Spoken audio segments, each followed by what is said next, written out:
بخاری شریف مغازی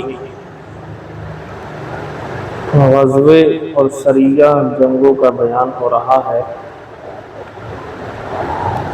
غزوہ بدر ہوا، احد ہوا، احزاب ہوا، ذات الرقاع ہوا، جسے غزوہ انمار بھی کہتے ہیں، اور اس کے علاوہ بھی مختلف باتیں ہوئیں۔ بنو قینقاع کا مدینے سے جلا وطنی، بنو نذیر کی جلا وطنی، بنو قریظہ کا بالکل خاتمہ، یہ ساری چیزیں آپ کے سامنے آئیں۔ غزوہ مریسیع جو چل رہا ہے، اس میں واقعہ افک آ گیا، حالانکہ اس میں اور بھی واقعات پیش آئے تھے، جیسا کہ ایک واقعہ افک کل مفصل بیان کیا آپ کے سامنے، اسی طریقے سے ایک واقعہ یہاں ذکر نہیں کیا گیا، وہ یہ پیش آیا تھا کہ انصار اور مہاجرین میں کسی بات کو لے کر کے جھگڑا ہو گیا۔ انصاری صحابی نے انصار کو بلایا، مہاجری صحابی نے مہاجرین کو بلایا، اور دو قبائل تھے ان میں، انصار میں اوس و خزرج، ان میں آپس میں جنگ ہونے کو تیار ہو گئی، جنگ و جہاد ہونے کو تیار ہو گیا، مارا ماری ہونے کو تیار ہو گئی، ذرا سی بات کے اوپر اللہ کے نبی صلی اللہ علیہ وسلم آئے اور آ کر کے ڈانٹ ڈپٹ کی کہ زمانہ جاہلیت کی یہ باتیں اب کہاں سے آ گئی۔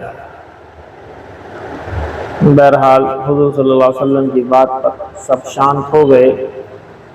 اب یہاں سے جب اٹھے تو عبداللہ ابن ابی ابن سلول، منافقوں کا بڑا سردار، اس نے الٹی سیدھی باتیں کرنی شروع کر دی۔ واہ بھائی واہ، یہ مہاجرین یہاں آ کر کے ہمیں دھمکا رہے ہیں، واہ بھائی واہ، ان کی کیا اوقات ہے، واہ بھائی واہ، ہم نے تو رکھا، ہم نے کھلایا، ہم نے پلایا، ہم نے مدد کی، ہم نے بازار دی، ہم نے گھر دیا، ہم نے گھر بار دیا، ہم نے عورتیں دی، نکاح کے لیے سب کچھ تو ہم نے دیا، یہ کیسے آ کر کے ہم پر حاوی ہوتے جا رہے ہیں۔ لہٰذا اب ایک جملہ کہا، بڑا بدترین جملہ، اور یہ کہا کہ مدینہ جانے کے بعد عزت والے لوگ ذلت والوں کو نکالیں گے اور ان کے اوپر خرچ کرنا بند کریں گے، یعنی اپنے آپ کو عزت والا کہا اور حضور کو نعوذ باللہ ذلت والا کہا، ان کے ساتھیوں کو ذلت والا کہا، اور سب سے یہ کہا کہ ان پر خرچ کرنا بند کر دو، لا تنفقوا علی من عند رسول اللہ، جو صحابہ ہیں حضور کے ساتھ میں، ان پر خرچ کرنا بند کر دو، سب بھاگ جائیں گے۔ اس طریقے کی بدتمیزی کی بات اس نے کی۔ حضرت زید ابن ارقم، انہوں نے اس کو سن لیا، چھوٹے تھے، بچے ہی تھے وہ، اس اعتبار سے انہوں نے سن لیا، جا کر کے حضور صلی اللہ علیہ وسلم سے بتایا کہ ایسے ایسے عبداللہ ابن ابی ابن سلول منافق جو ہے ایسے ایسی باتیں کر رہا ہے۔ حضور نے اس کو بلا لیا کہ یہاں ہو بھی عبداللہ ابن ابی نے ایسے ایسی باتیں کہیں، اس نے قسمیں دسمیں کھائیں اور جھوٹ موٹ بول کر کے حضرت زید بن ثابت کو جھٹلا دیا کہ انہیں کیا پتا، کچھ اور سن لیا، میں کچھ کہہ رہا ہوں گا، انہوں نے کچھ اور سن لیا، حتیٰ کہ حضرت زید بن ثابت کو اتنی شرم لگی کہ بتائیے، حالانکہ زیادہ بڑی عمر نہیں تھی اور حضور کو بھی احساس تھا کہ بھی یہ تو نہیں جھوٹ بول سکتے، یہی جھوٹ بول رہا عبداللہ ابن ابی۔ گھر کے اندر وہ قید ہو گئے، گھر سے نکلنے کے لیے ان کا دل نہیں چاہ رہا تھا کہ میں رسوا ہو گیا، یعنی حضرت زید بن ارقم کی بتائیے میں نے سچ بتایا تھا اور عبداللہ ابن ابی نے جھوٹی قسمیں کھا کر کے مجھے جو جھوٹا جو ہے ثابت کر دیا۔ اللہ نے آسمان سے وحی نازل فرمائی اور بتایا کہ زید بن ارقم صحیح کہتے ہیں، اور یہ بدبخت جو ہے عبداللہ ابن ابی ابن سلول جو ہے، یہ منافقوں کا سردار، یہ جھوٹ بول رہا ہے، اس نے اس طرح کی بات کہی ہے۔ اب یہاں ایک بات نوٹ کیجیے آپ، عبداللہ ابن ابی ابن سلول یہ تو ہو گیا آپ کے منافقوں کا سردار، اس کا نام نوٹ کیجیے، اس کا نام ہے عبداللہ، آگے تو ابن ابی اس کے ابا اور دادا کا نام ہے ابن سلول وغیرہ، تو عبداللہ نام ہے اس کا۔ اس عبداللہ کا ایک بیٹا ہے، اس کا نام بھی عبداللہ، تو عبداللہ کا نام عبداللہ ہے ہی، اور عبداللہ کا جو بیٹا ہے سگا، اس منافق عبداللہ کا بیٹا ایک صحابی رسول ہیں، ان کا نام بھی عبداللہ، باپ کا نام بھی عبداللہ، بیٹے کا نام بھی عبداللہ، لیکن وہ صحابی رسول ہے بہت مضبوط، یہ منافق ہے، وہ صحابی رسول ہے۔ بیٹے کو معلوم ہو گئی کہ ابا نے حضور کو یوں کہا ہے کہ ذلت والا، اور اپنے آپ کو عزت والا کہا۔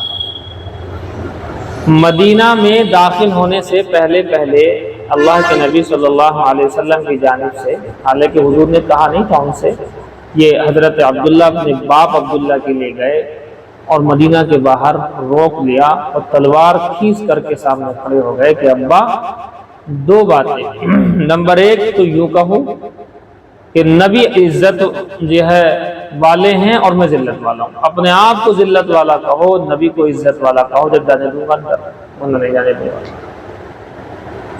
حتیٰ کہ جب دیکھا، باپ نے دیکھا کہ بیٹا ہی مطلب میرے خلاف ہو گیا اور یہ تو مجھے مار ہی ڈالے گا، تو اس نے کہا عبداللہ ابن ابی نے، ہاں بھائی ہاں میں ذلت والا ہوں، وہ عزت والے۔ پھر کہا کہ ابھی رکو، جب تک حضور مجھے اجازت نہیں دیں گے تم اندر آنے کے لیے کہوں تب تک نہیں جانا۔ حضور نے اس بات میں خبر بھجوائی کہ عبداللہ تم اپنے بھائی اپنے ابو عبداللہ ابن ابی جو منافقوں کا سردار ہے اس کو چھوڑ دو، آنے دے۔ تب جا کر کے اندر پہنچے ہیں۔ یہ واقعہ بھی اسی غزوے میں پیش آیا۔ اس غزوے کے اندر یہ بھی پیش آیا کہ غزوہ مریسی، غزوہ بنی المصطلق کے اندر جن لوگوں سے جنگ ہوئی تھی وہ لوگ حضرت جویریہ کے خاندان کے تھے۔ حضرت جویریہ یہیں پر باندی کے روپ میں آ گئی تھی، اور انہوں نے جن صاحب کے وہ لیے باندی ہوئی تھی ان سے بدلے کتابت کیا۔ بدلے کتابت مطلب کہ بھئی میں آپ کو اگر اتنے روپے اتنے درہم چاندی اتنا دے دوں تو کیا آپ مجھے چھوڑ دو گے، آزاد کر دو گے؟ انہوں نے کہا بالکل ہے، لے آؤ۔ اور یہ حضور کے پاس آئیں۔ انہیں معلوم تھا کہ حضور صلی اللہ علیہ وسلم بہت رحم دل ہے۔ نہ کر کہا یا رسول اللہ میں نے ایسے ایسے بدلے کتابت کیا ہے، آپ جو ہے رحم فرمائیں۔ انہوں نے ایمان بھی قبول کر لیا۔ تو حضرت جویریہ سے حضور نے فرمایا کہ میں تمہیں اس سے زیادہ اچھی بات نہ بتاؤں؟ اس سے اچھی بات کیا ہوگی؟ اس سے اچھی بات یہ ہے کہ میں تمہاری جانب سے بدلے کتابت ادا کر دوں پیسے، اور تمہیں جو ہے آزاد کر کے اور پھر میں تم سے نکاح کر لوں۔ وہ اس بات کے پر خوش ہو گئی۔ بہرحال پھر نکاح ہوا۔ اب جب حضور صلی اللہ علیہ وسلم نے نکاح کر لیا اس خاندان سے، حضرت جویریہ سے، تو صحابہ کو معلوم ہوا کہ بھی حضرت جویریہ سے حضور صلی اللہ علیہ وسلم نے نکاح کر لیا ہے۔ یہ بات سارے جو ہے صحابہ میں گھومی، تو ان کے ہاتھ میں اس قوم کے، حضرت جویریہ کی قوم کے جو قیدی تھے صحابہ کرام نے 100 کے لگ بھگ تھے، ان کو سب کو چھوڑ دیا، یہ بولتے ہوئے کہ بتاؤ جب یہ حضور کے سسرال والے ہیں تو ہم انہیں کس طرح سے قید رکھ سکتے ہیں۔ تو اس نکاح کا فائدہ یہ ہوا کہ 100 لوگ یعنی 100 خاندانوں کو جو ہے چھوڑ دیا گیا۔ یہ ہوا ہے جی۔ یہ مختلف واقعات پیش آئے ہیں۔ بہرحال اس میں سے واقعہ افک کی تفصیل آپ کے سامنے آ گئی ہے۔ وہی واقعہ افک متفرق الفاظ جو رہ گئے تھے آگے پیچھے کے وہ اس میں آ رہے ہیں۔ باقی واقعہ آپ کے سامنے بیان ہو چکا ہے مفصل، اسی کو ذہن میں رکھنا ہے۔ دیکھیے جی حدیث نمبر 4142 یہی ہے، بتائیں جی کوئی۔ 4142 حدیث نمبر 4142۔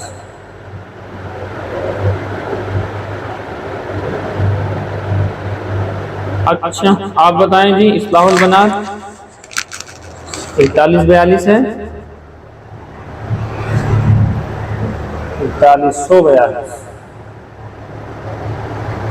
دیکھ کے بتاؤ جلدی، کتابوں میں انتر ہو جاتا ہے ان میں۔ ہاں یہ اصل میں انٹرنیشنل جو حوالہ ہے وہ یہی جو ہم بتا رہے ہیں، انٹرنیشنل لیول پر جو کتابیں ہوتی ہیں تو اس میں حوالہ یہی ہے 4142۔ باقی جو کتابیں پہلے سے مطلب چھپ رہی تھیں تو ان کے اندر وہ ہو سکتا ہے جو آپ نے کہا ہے۔ بہرحال کوئی بات نہیں ہے اس میں۔ ہاں وہ بھی صحیح ہے، کیونکہ وہ بھی جو ہے غلط نہیں ہے، لیکن ایک انٹرنیشنل لیول پر جب دیکھتے ہیں حدیثوں کے حوالے تو وہ یہی ملتے ہیں جو ہم بولتے ہیں۔ بہرحال وہ بھی آپ کا بھی غلط نہیں کہیں گے اس کو۔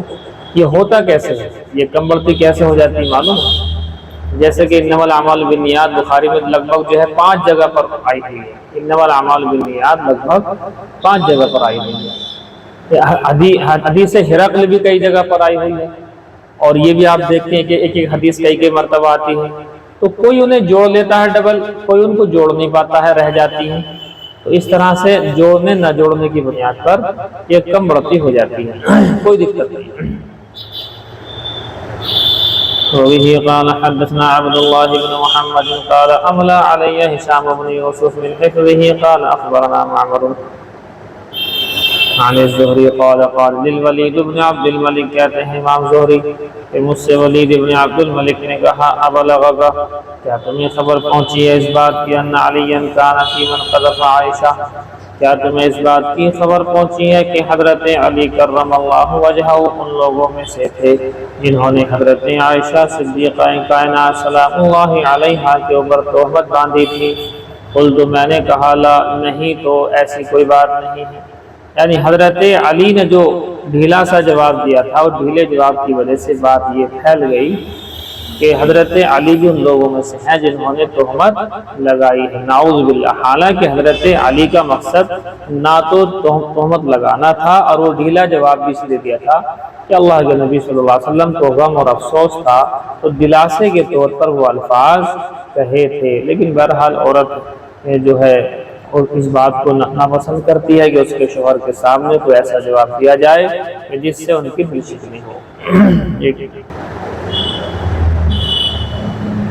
جی، تو یہ بات ایسی خبر اڑ گئی تو انہوں نے سوال کر لیا حضرت امام زہری نے اس کا جواب دے کہ نہیں، ایسا نہیں ہے۔ ولیکن قد اخبرنی رجلان من قومک ابو سلمۃ بن عبد الرحمن ابو بکر بن عبد الرحمن بن الحارث، لیکن مجھے خبر دی 2 لوگوں نے تمہاری قوم میں سے، 2 لوگ کون ہیں؟ ابو سلمہ بن عبد الرحمن، ابو بکر بن عبد الرحمن بن حارث، خبر دی اس بات کی کہ ان عائشہ قالت لہما، بے شک حضرت عائشہ صدیقہ کائنات سلام اللہ علیہا نے ان دونوں سے کہا تھا کان علی مسلما فی شانہا، کہ حضرت علی کرم اللہ وجہہ ان کی شان میں ڈھیلا جواب دینے والے تھے۔ جواب ڈھیلا اس لیے دیا تھا کہ حضور صلی اللہ علیہ وسلم کو غم اور افسوس تھا، ان کی نیت میں کوئی خرابی نہیں، لیکن افسوس تھا۔ بہرحال غم اور افسوس کی وجہ سے حضور صلی اللہ علیہ وسلم کو دلاسا دیا تھا کہ یا رسول اللہ آپ کیوں پریشان ہو رہے ہیں، اور عورتیں تو ان کے علاوہ بہت ہیں، آپ کے لیے کوئی کمی تھوڑی ہے عورتوں کی۔ اس طرح کے الفاظ سے اللہ کے نبی صلی اللہ علیہ وسلم کو تسلی دینا مقصد تھا۔ یہ بات حضرت عائشہ کو اوپر سے تھوڑی سی لگ گئی تھی، اسی لیے دیکھو جملہ نکلتا ہے جراحات السنان لها القیام ولا التام ما جرح اللسان، کہ بھالے کا زخم بھر جاتا ہے لیکن زبان کا زخم نہیں بھرتا۔ حالانکہ سامنے والے کی نیت چاہے خراب نہ ہو، لیکن الفاظ کی اپنی ایک بات ہوا کرتی ہے، کچھ الفاظ نکل جائے زبان سے ایسے کہ جس سے دل ڈوب جائے، تو اس سے جو ہے تھوڑا بچنا چاہیے اس طرح کے الفاظ بولنے سے۔ لوگ کہتے ہیں سر ہم تو سامنے سے کہتے ہیں، اللہ کے بندو سامنے کہنا، سامنے برا بھلا کہنا وہ ٹھیک تھوڑی ہے۔ جیسے کچھ لوگ کہتے ہیں دیکھو مسجد ہے جھوٹ نہیں بولنے کا، اور باہر کیوں بولے گا؟ باہر کون سے تیرے لیے چھوٹ مل گئی؟ باہر بھی حرام ہے، یہاں بھی حرام ہے۔ وبه قال حدثنا ابو عبد الله محمد بن اسماعیل بن ابراہیم بن المغیرہ الجعفی رحمۃ اللہ علیہ۔ یہ کون ہیں آپ کو معلوم ہے؟ یہ امام بخاری کا نام ہے، ابو عبداللہ ان کی کنیت ہے امام بخاری کی، محمد نام ہے امام بخاری کا، اسماعیل ابا کا نام، بن ابراہیم، ابراہیم دادا کا نام، بن مغیرہ یہ پردادا ہیں، الجعفی ہیں۔ جعفی یمانی کے ہاتھ پر ایمان قبول کرنے کی وجہ سے بخارا کے حاکم کے ان کا نام رکھا گیا جعفی۔ مغیرہ تک ہی بیان کرنا چاہیے ان کا، حالانکہ ہم نے آپ کو بردسبہ بھی لکھوایا ہے شروع میں بخاری میں، جب ان کے ناموں کی تفصیل آئی تھی، محمد بن اسماعیل بن ابراہیم بن مغیرہ بن بردسبہ تک ہم نے نوٹ کرایا تھا۔ تو بردسبہ صرف جانکاری کے لیے نوٹ کرایا تھا، لیکن جب بولیں گے ہم تو بن مغیرہ تک ہی بولیں گے، وجہ کہ مغیرہ ہی نے ایمان قبول کیا تھا، پھر ان کے آل اولاد میں ایمان چلا ہے۔ بردسبہ کاشتکار تھے، انہوں نے ایمان قبول نہیں کیا تھا، مجوسی تھے، آتش پرست تھے، لہذا ان کا نام نہ لیا جائے۔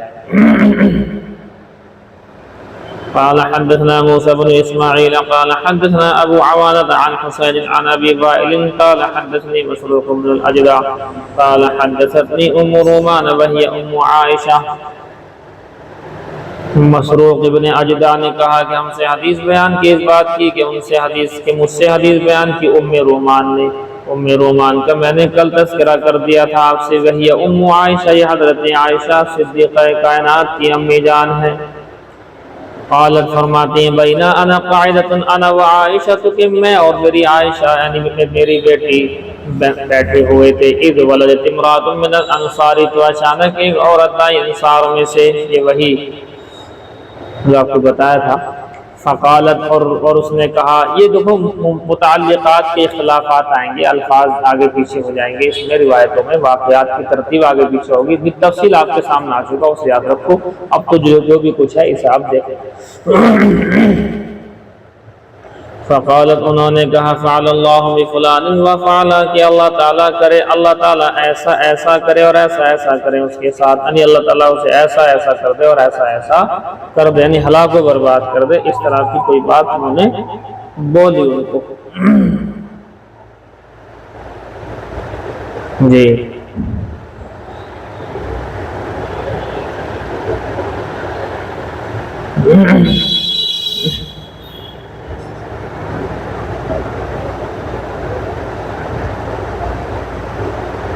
ایک منٹ، ان کی کال کٹ گئی۔ اس عورت نے اگر کہا فعل اللہ بفلان وفعل، اللہ تعالیٰ ایسا ایسا کرے اس کے ساتھ فلاں فلاں کے ساتھ، اور اس نے ایسا ایسا کیا۔ فقالت ام رومان، ام رومان نے کہا، وما ذاک، اس نے کیا کیا؟ قالت، انہوں نے بتایا، ابنی فی من حدث الحدیث، کہ میرا بیٹا بھی ان لوگوں میں شامل ہے جس نے ایسی ایسی باتیں بنائی۔ قالت، ام رومان کہنے لگی، وما ذاک، کہ وہ کیا بات ہے جو باتیں بنائی؟ قالت، وہ کہنے لگی، قضا و قضا، ایسے ایسے ایسے ایسے ایسے ایسے کا مطلب یہ ہے کہ تہمت حضرت عائشہ کے متعلق ایسی ایسی باتیں کرتا ہے۔ قالت عائشہ، حضرت عائشہ نے چونک کر کے پوچھا، سمع رسول اللہ صلی اللہ علیہ وسلم، کیا اس بات کو اللہ کے رسول صلی اللہ علیہ وسلم نے بھی سن رکھا ہے کہ لوگ ایسی ایسی باتیں کر رہے ہیں؟ قالت، اس عورت نے کہا، نعم، ہاں۔ قالت، و ابو بکر، حضرت عائشہ صدیقہ نے سوال کیا، کیا ابو بکر نے بھی سن لیا ان باتوں کو؟ قالت، اس عورت نے جواب دیا، ہاں، نعم، جی۔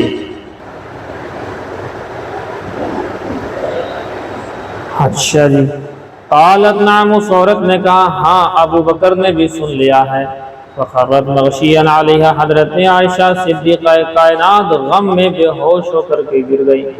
فما افاقت الا وعلیہا حمی بناقض، پس نہیں افاقہ ہوا مگر اس حال میں کہ ان پر ایسا بخار تھا جو توڑ رہا تھا، توڑنے والا بخار، جاڑے والا بخار ان کو ہو گیا تھا، جاڑا بخار جسے ہم کہتے ہیں۔ میں آپ سے بتا چکا ہوں، جب ماں کے ساتھ میں الا آ جائے جملے میں، جیسے کہ فما افاقت الا آ گیا، تو ماں کو ہٹاؤ، الا کو ہٹاؤ، اب ترجمہ حصر کے ساتھ کرو۔ ترجمہ ہوگا کہ جب انہیں افاقہ ہوا تو ان کے اوپر بخار تھا، توڑنے والا، جاڑے والا۔ فطرحت علیہا ثیابہا، میں نے ان کے اوپر، میں نے حضرت عائشہ صدیقہ کائنات کے اوپر کپڑا ڈال دیا۔ فغطیتہا، اور بس میں نے اسے ڈھانپ دیا۔ فجاء نبی صلی اللہ علیہ وسلم، اللہ کے نبی صلی اللہ علیہ وسلم آئے، فقال، اور کہنے لگے، ما شأن هذه، اسے کیا ہو گیا ہے؟ قلت، میں نے کہا، کون کہہ رہی؟ ام رومان، یا رسول اللہ، اے اللہ کے رسول، یعنی اپنے داماد سے کہہ رہی ہیں ساس۔ اخذتها الحمى بناقض، جاڑا بخار نے پکڑ لیا۔ قال، حضور نے فرمایا، فلعل فی حدیث تحدث پڑھنا، تحدث نہیں پڑھنا، شاید کہ ان باتوں کی وجہ سے جو ان کے بارے میں بیان کی جا رہی ہیں، شاید وہ باتیں معلوم ہو گئی ہیں کہ کیسے کیسے لوگ الٹی سیدھی باتیں کر رہے ہیں اس کی وجہ سے۔ قالت، ام رومان کہتی ہیں، ہاں بات یہی ہے، اس نے اسی طرح کی بات سن لی ہے۔ فقعدت عائشہ، تو جب حضرت عائشہ کو ہوش آیا تو اٹھ کر کے بیٹھ گئیں۔ فقالت اور یوں کہا واللہ کی قسم خدا کی لئن حلفت لا تصدقونی اگر میں قسم بھی کھا لوں تب تم نہیں مانو گے، ولئن قلت اور اگر میں کہہ دوں ہاں تو لا تعذرونی تو مجھے معذور قرار نہیں دو گے، مثلی و مثلکم میری تمہاری مثال کا یعقوب و بنیہ ایسی ہے جیسے کہ حضرت یعقوب اور ان کے بیٹوں کی تھی، جب بیٹوں نے آ کر حضرت یوسف کے متعلق جھوٹی خبر دے دی تھی کہ بھیڑیا کھا گیا، حضرت یعقوب نے کہا تھا واللہ المستعان علی ما تصفون، اس سے پہلے اوپر روایت کے اندر جملہ تھا فصبر جمیل، میں صبر جمیل کروں گی، بہترین صبر کروں گی، واللہ المستعان اور اللہ ہی مدد کرنے والا ہے، علی ما تصفون ان باتوں کے اوپر جو وہ تہمت گھڑ رہے ہیں لوگ، اللہ مدد کرے گا، یہ کہا بس۔ فقالت فرماتی ہیں فانصرف اللہ کے حبیب صلی اللہ علیہ وسلم چلے گئے، ولم یقل شیئا اور کچھ بھی نہیں فرمایا، فانزل اللہ عذرها تو اللہ پاک نے ان کے عذر کو نازل کر دیا، یعنی ان کے بارے میں آیت کو، ان کی براءت کے بارے میں آیتوں کو نازل کر دیا۔ قالت تو حضرت عائشہ نے فرمایا بحمد اللہ میں تو اللہ کی حمد کروں گی، لا بحمد احد میں کسی کی بھی تعریف نہیں کروں گی، لا ولا بحمدک اور اے اللہ کے رسول میں آپ کی بھی نہیں کروں گی۔ یہ لاڈلا پن ہے، ہوتا ہے یہ لاڈلے پن میں اس طرح کی بات کہہ گئی غصے میں، ورنہ تو ظاہر سی بات ہے اللہ کے نبی صلی اللہ علیہ وسلم سے جس قدر محبت حضرت عائشہ صدیقہ کائنات کو ہے، کائنات کی ساری عورتیں مل کر کے بھی اس کا مقابلہ نہیں کر سکتی ہیں۔ یہ لاڈ ہوتا ہے جسے کہتے ہیں لاڈلا پن، اس میں اس طرح کے الفاظ کہہ لگی کہ اللہ نے میری براءت کا اعلان کر دیا، میں اللہ ہی کی تعریف کروں گی، میں کسی اور کی تعریف نہیں کرتی۔ یہ ہے وَبِهِ قَالَ حَدَّثْنِي يَحْيَى قَالَ حَدَّثْنَا وَكِيعٌ عَن نَافِعِ بْنِ عُمَرَ عَنِ ابْنِ أَبِي مُلَيْكَةَ عن عائشہ فرماتی حضرت عائشہ صدیقہ کائنات كانت تقرأ حضرت عائشہ پڑھا کرتی تھی اس آیت کو، یہ انہی آیات میں سے ایک آیت ہے جن کے اندر ان کی براءت کا اعلان ہوا ہے۔ اِذْ تَلَقَّوْنَهُ کی جگہ وہ پڑھا کرتی تھی اِذْ تَلِقُونَهُ بِأَلْسِنَتِكُمْ جبکہ وہ جھوٹ بول رہے تھے اپنی زبانوں سے، وَتَقُولُ اور کہا کرتی تھی الْوَلَقُ وَلَقُ جہاں جو تَلِقُونَهُ آیا ہے وَلَقَ یَلِقُ جو یہاں پر آیا ہے یہ ولق کے معنی الکذب یعنی جھوٹ بولنے کے ہیں۔ قال ابن ابی ملیکہ ابن ابی ملیکہ کہتے ہیں وَكَانَتْ أَعْلَمَ مِنْ غَيْرِهَا بِذَلِكَ حضرت عائشہ صدیقہ کائنات اس آیت کو اوروں سے زیادہ جانتی تھی، کیوں؟ لِأَنَّهُ نَزَلَ فِيهَا اس لیے کہ یہ آیت انہی کے بارے میں نازل ہوئی تھی، ظاہر سی بات ہے۔ وبه قال حدثنا عثمان بن ابي شيبة قال حدثنا عبد عن هشام عن ابيه قال فرماتے ہیں ذهبت اسب حسان عند عائشہ، حضرت ہشام کے ابا عروہ ہیں وہ، عن ابیہ کے اندر عروہ، حضرت عروہ نے کہا کہ میں الٹا سیدھا کہنے لگا حضرت حسان کو حضرت عائشہ کے پاس اس واقعے کے بعد، کیونکہ حضرت حسان بن ثابت، حضرت حمنہ بنت جہش، حضرت مصطح ابن اساسہ یہ تین صحابی اور صحابیہ جو ہیں شامل تھے ان میں، تو حضرت حسان کو میں نے بیٹھ کر کے الٹا سیدھا کہا۔ کس نے کہا؟ حضرت عروہ۔ عروہ کون ہے؟ حضرت عائشہ کے سگے بھانجے، تو خالہ کے پاس بیٹھے ہیں تو خالہ پر چونکہ الٹے سیدھے الفاظ انہوں نے بول دیے تھے، اللہ نے حالانکہ ان کی توبہ کو قبول کر لیا، بات ہی ختم، مگر دل دکھ جاتا ہے آدمی کا تو الٹا سیدھا کہہ ہی دیتا ہے۔ تو حضرت عروہ نے حضرت حسان بن ثابت کو الٹا سیدھا کہا حضرت عائشہ کے پاس، لیکن حضرت عائشہ کا دل تو بہت بڑا ہے۔ ایک پوائنٹ کی بات نوٹ فرمایا آپ، جس کا دل جتنا بڑا ہوگا اتنا ہی اس کے اندر برداشت کی پاور زیادہ ہوگی۔ ایک شخص نے ایک بزرگ سے پوچھا کہ اس کا کیا مطلب ہے، تو انہوں نے کہا کہ بھی ایک کپ لاؤ، کب لائے، لا کر کے اس میں کہا کہ ایک چمچ بھر کر کے اس کے اندر نمک کا گھول دو۔ اب ایک کپ میں ایک چمچہ نمک گھولے تو کیا حال ہوگا؟ آپ لوگوں کو ہم سے زیادہ پتا ہے، کھانا بناتے ہیں آپ لوگ، تو ظاہر سی بات ہے۔ پھر بزرگ نے کہا بیٹا اسے پی جاؤ، کہنے لگے جی یہ تو نہیں پیا جائے گا، یہ تو بہت زیادہ ہو گیا اس میں، کہ اچھا کہ اب ایک جگ لاؤ، ایک جگ پانی بھر کے لائے، بڑا والا جگ بھر کے لائے، اس میں کہا کہ ایک چمچہ اس کے اندر بھی گھول دو۔ اسے بھی گھول دیا کہ کہا کہ اب پیو، کہ ہاں اب تو میں پی سکتا ہوں، کیونکہ ایک جگ میں ایک چمچہ گھلے گا تو تھوڑا بہت نمک ہو جائے گا، لیکن اتنا کڑوا نہیں ہوگا کہ اسے نہ پیا جا سکے۔ حضرت نے فرمایا یہی مثال ہے، دل کو بڑا کرو، کڑواہٹ تو لوگ ڈالیں گے، اگر تمہارا کپ کی طرح سے دل ہے تو ایک چمچہ کڑواہٹ سے تمہارا پورا کا پورا کپ مطلب دل خراب ہو جائے گا۔ اور تمہارا دل اگر بڑا ہے، جیسے کہ پانی کا جگ، اس میں اگر ایک چمچہ گھول بھی دیا تب بھی تم اسے برداشت کر لو گے، یعنی پی سکتے ہو۔ اور اگر ڈرم کی طرح سے دل ہے، اور لگاؤ ٹینک کی طرح سے دل ہے، اور آپ کو بتاؤں اللہ کے نبی صلی اللہ علیہ وسلم کا سینہ، اللہ کے نبی صلی اللہ علیہ وسلم کا دل سمندروں سے زیادہ بڑا تھا۔ اسی لیے آپ دیکھیں، میں تو حیران ہو جاتا ہوں یہ روایات میں، چونکہ بیانات بھی کرتا ہوں، پڑھاتا بھی ہوں، میں کبھی کبھی بیٹھ کر کے سوچتا ہوں، دل کی بات کر رہا ہوں آپ سے، جیسے ہمارے مودی جی کرتے ہیں نا من کی بات، وہ کر رہا ہوں آپ سے۔ تو میں بڑا حیران ہو جاتا ہوں کہ اللہ کے نبی صلی اللہ علیہ وسلم کا دل کتنا بڑا ہے۔ بدر کے اندر کافر جو آئے ہیں لڑنے کے لیے، ان کافروں میں سگا داماد ہے موجود، حضرت زینب کے شوہر ابو العاص ابن ربیع، انہوں نے 6 ہجری کے بعد میں ایمان قبول کیا ہے، بدر 2 ہجری میں ہو رہی ہے۔ سوچو حضور کا مقابلہ کس سے ہو رہا ہے، سامنے کون ہے؟ سوچو آپ، سگا داماد سگے بیٹے کے حکم میں ہوتا ہے، ساس سے پردہ نہیں ہوتا، سگا جو داماد ہوتا ہے ساس کے لیے سگا بیٹے کی طرح ہوتا ہے، جیسے سگی ماں سے پردہ نہیں، ویسے سگی جو ہے ساس سے بھی کوئی پردہ نہیں ہوتا۔ اتنا گہرا رشتہ، داماد کا رشتہ، آپ غور کر لینا کبھی، ابھی شاید نہیں سمجھ میں آیا آپ کو، کہ داماد کو گھر کے اندر بیٹے سے زیادہ اہمیت دی جاتی ہے، داماد کو سگے بیٹے سے زیادہ اہمیت جو ہے دی جاتی ہے، یاد رکھنا اس بات کو۔ وہ سامنے سے ہے، چچا عباس وہ بھی ادھر سے ہی تھے، چاہے وہ لڑ نہیں رہے تھے لیکن کافروں کی اور سے آئے تھے اور قید بھی ہوئے تھے۔ ابو العاص بن ربیع حضرت زینب کے، بی بی زینب کے شوہر یہ قید ہوئے ہیں، اور بی بی زینب نے وہ ہار جو حضرت خدیجہ نے دیا تھا اپنی بیٹی کو نکاح کے وقت میں، وہ ہار بھیجا ہے، اس ہار کو دیکھ کر کے اللہ کے حبیب صلی اللہ علیہ وسلم رو پڑے ہیں، ماں خدیجہ کی یاد کے اندر روئے ہیں آپ، اور آپ نے کہا بھی یہ ہار جو ہے ایسے ایسے، بہرحال وہ ہار جو ہے واپس دیا گیا۔ حضرت عباس جو ہیں راتوں کو کرا رہے ہیں، پریشان ہو رہے ہیں، بندھے ہوئے تھے، اور حضور صلی اللہ علیہ وسلم یہاں کروٹیں چینج کر رہے ہیں، نیند نہیں آ رہی، تو حضور صلی اللہ علیہ وسلم سے صحابہ کرام نے کہا یا رسول اللہ شاید اس کی وجہ یہ ہے کہ آپ کے چچا، سوچو گھر کے ممبر ہیں یہ، سگے چچا کا مطلب گھر کا ممبر ہوتا ہے، سگا داماد تو اور بھی زیادہ ہوتا ہے سگا۔ ایسے رشتے سامنے سے آئے ہیں اور ان کا مقابلہ کیا ہے دین کے لیے۔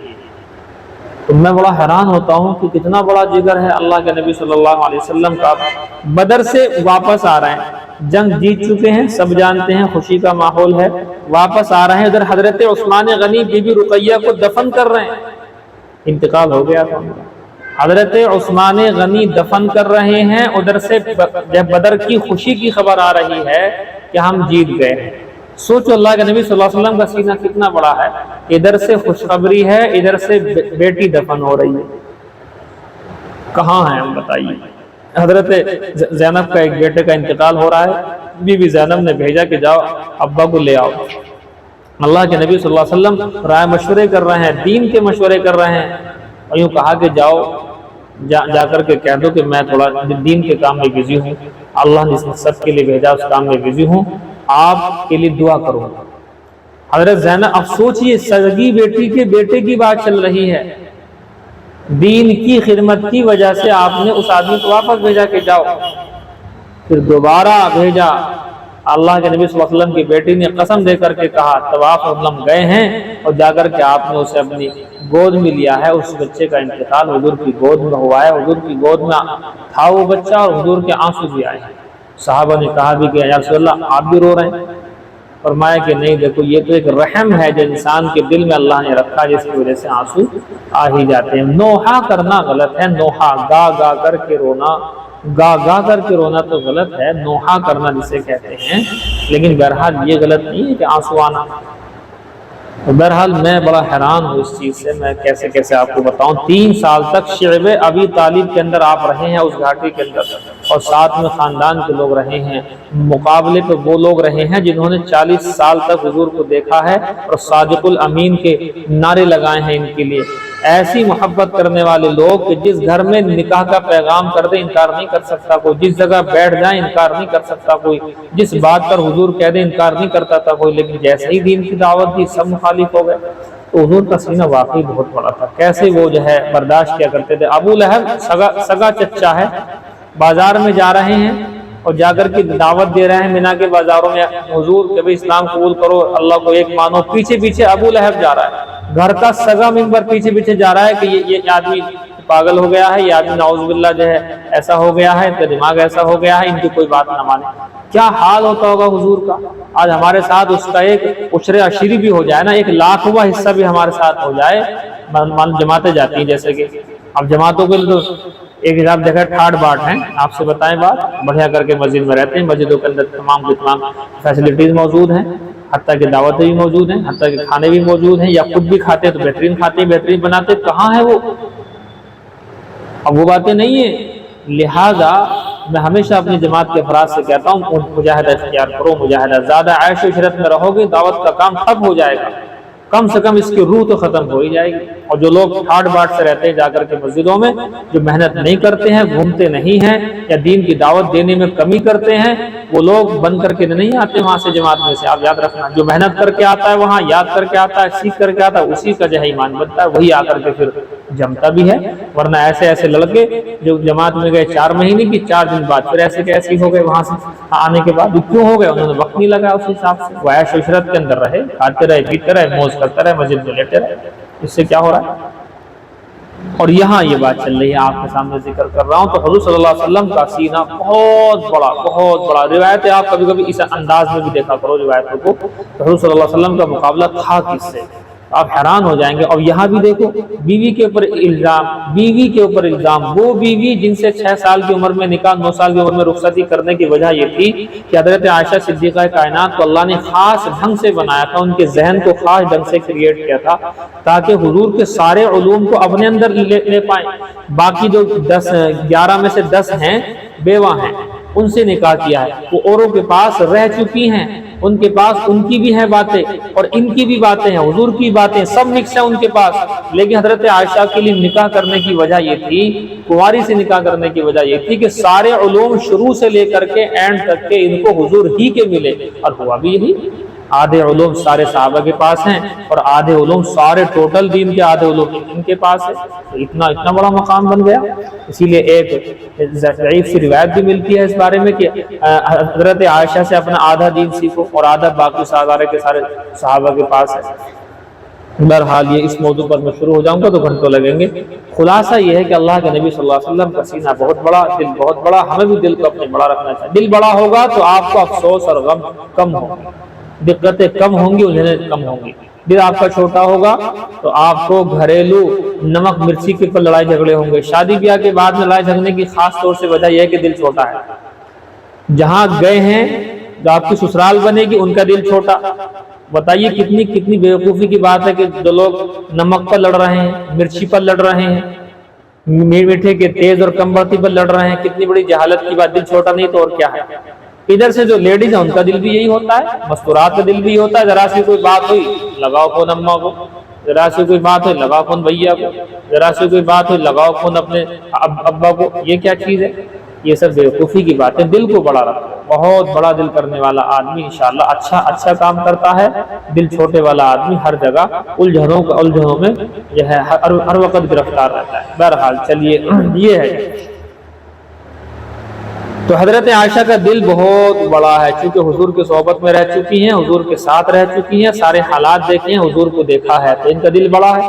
حضرت حسان نے الٹا سیدھا کہا تھا، حضرت عروہ اس کی وجہ سے حضرت حسان کو الٹا سیدھا کہہ رہے تھے حضرت عائشہ کے پاس، تو روک دیا کہ نہیں، اور ان کی جو خوبی تھی وہ بیان کی، جو برائی تھی اسے چھڑوایا اور خوبی کو بیان کرنے لگی۔ کیا خوبی دیکھو، فرماتے ہیں ذهبت وسبت حسان عند عائشہ، میں حضرت حسان بن ثابت کو برا بھلا کہنے لگا حضرت عائشہ صدیقہ یعنی خالہ جان کے پاس میں نے الٹا سیدھا کہا، فقالت تو خالہ جان نے کہا، لا تسبو، او میرے بیٹے، او میرے بھتیجے، بیٹا بھی کہہ سکتے ہیں بھانجے کو، او میرے کیا نام بھانجے، او میرے بھانجے، انہیں الٹا سیدھا نہ کہو۔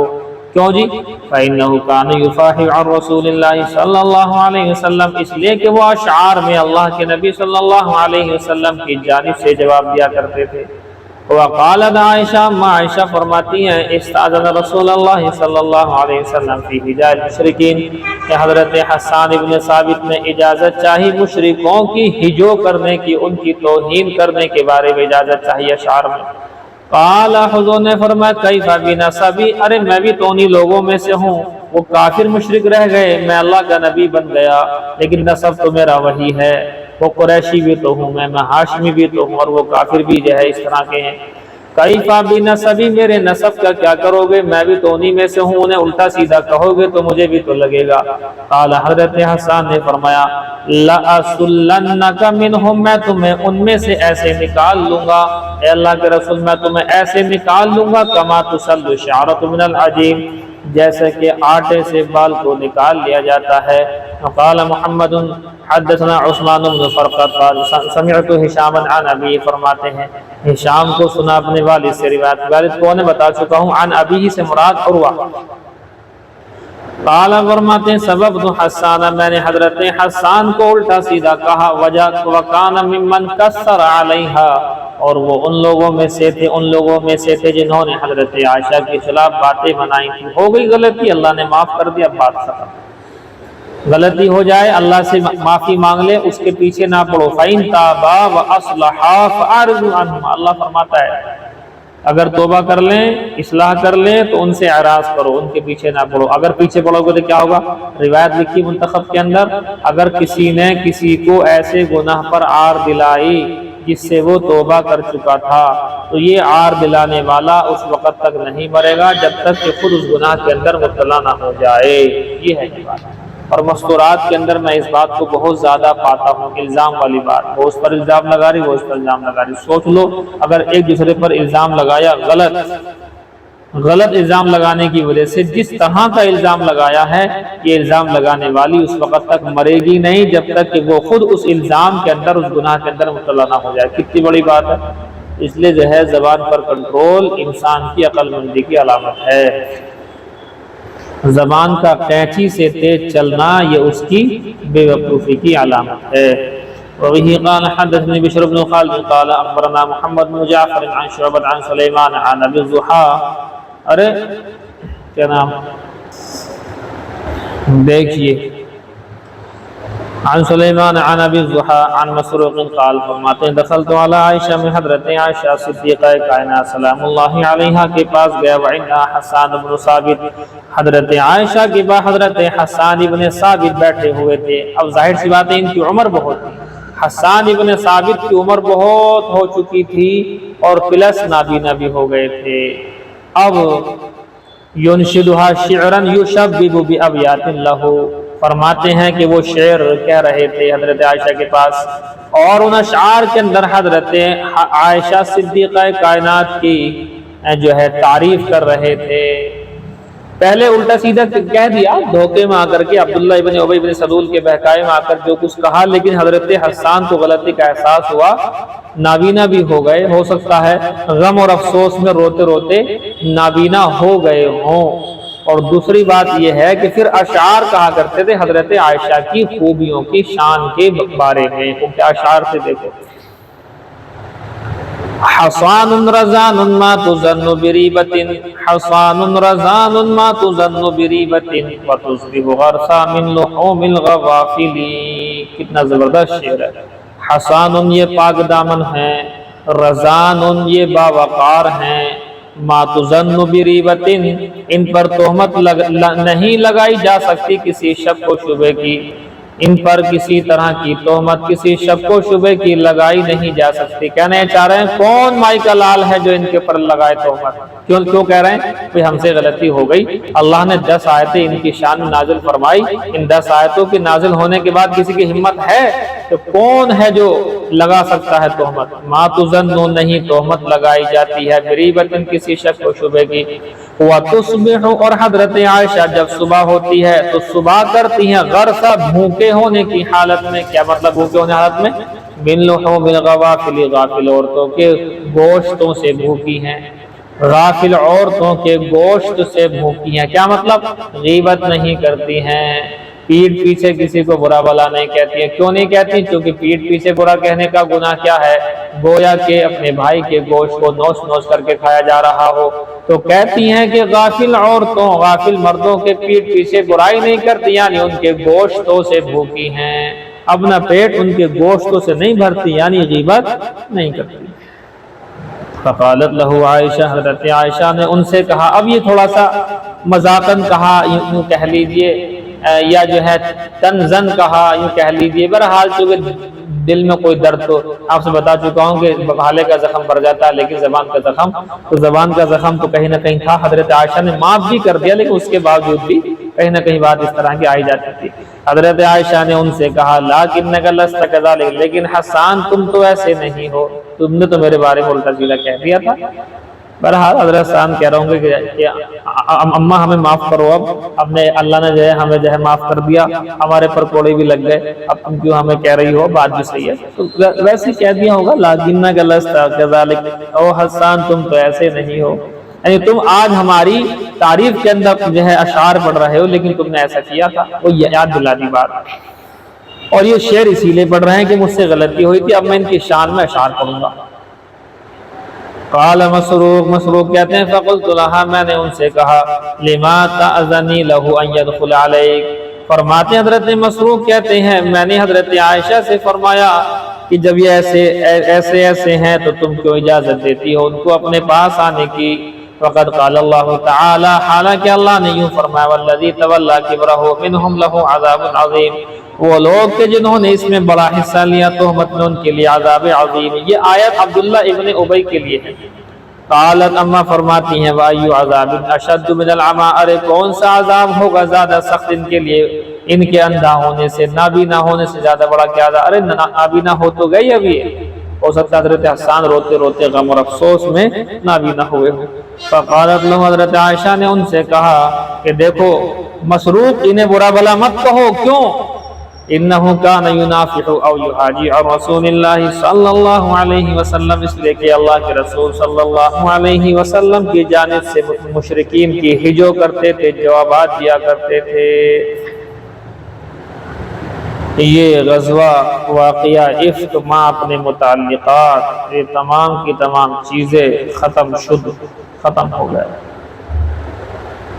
بس جی کل جو ہے آپ کا یہ صلح حدیبیہ کا بیان ہوگا، اور صلح حدیبیہ کے اندر آپ کے سامنے انشاءاللہ باتیں آ جائیں گی۔ بڑا عجیب و غریب بیان ہے، اور اس کے اوپر اسلام کی بڑی کامیابی رکی ہوئی ہے، کل آپ کو دھیان سے سننا ہے، اور انشاءاللہ جائیے فی امان اللہ۔ دیکھیں جی مسلم شریف جلد ثانی میں کتاب احوال المنافقین، منافقین کے احوال کی کتاب، منافقین کے بارے میں آپ لوگوں کو چند باتیں جان لینی ہیں۔ دیکھیے منافقین بین ہوتے ہیں، ادھر بھی اور ادھر بھی۔ مکہ کے اندر 13 سالہ زندگی اللہ کے نبی صلی اللہ علیہ وسلم کی، وہاں دو ہی تھے، یا تو پکے مومن یا پکے کافر۔ جو کافر تھے وہ کافروں کی صف میں کھڑے تھے سامنے سے، جو مومن تھے وہ مومنوں کی صف میں تھے سامنے سے۔ ایسا نہیں تھا کہ کافر ہیں تو مسلمانوں میں گھس گئے، مسلمان ہیں تو کافروں میں گھس گئے، وہاں ایسا نہیں تھا، جو جیسے تھا ویسا ہی تھا۔ کافر تھا تو اس کا اقرار تھا کہ میں کافر ہوں، مومن تھا تو اس کا بھی اقرار تھا کہ میں مومن ہوں۔ اب آگے بڑھیں، مدینہ میں جب اللہ کے حبیب صلی اللہ علیہ وسلم کی انٹری ہوئی اور وہاں آپ نے حکومت اسلامیہ کو نافذ کیا تو یہاں تیسرا گروپ وجود میں آیا، وہ کیا؟ منافقین کا۔ یہ دونوں طرف اپنے تعلقات کو قائم رکھتا تھا، مسلمانوں سے ملتا کہ ہم تمہارے ساتھ ہیں، ہم تو ایمان والے ہیں، کافروں سے ملتا، یہودی سے عیسائیوں سے، کہتے کہ ہم تمہارے ساتھ ہیں۔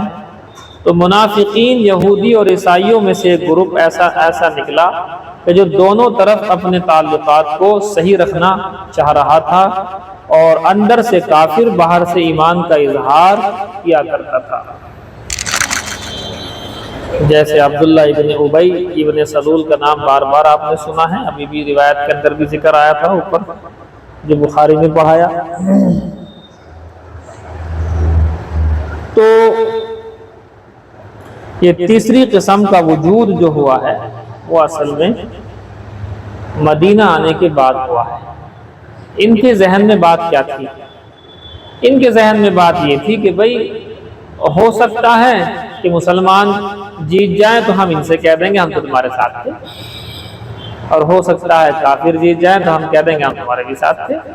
تو دونوں سے تعلقات کو اچھا رکھنے کے چکر میں اپنا اتنا بڑا نقصان کر لیا کہ جہنم کا سب سے نیچے کا جو طبقہ ہے، 8 جہنم کے 7 طبقات ہیں جہنم کے، ان میں سے آخری طبقہ نیچے کا، ان المنافقین فی الدرک الاسفل، درک اسفل جسے کہتے ہیں، سب سے نیچے کا طبقہ منافقین کے لیے ہے۔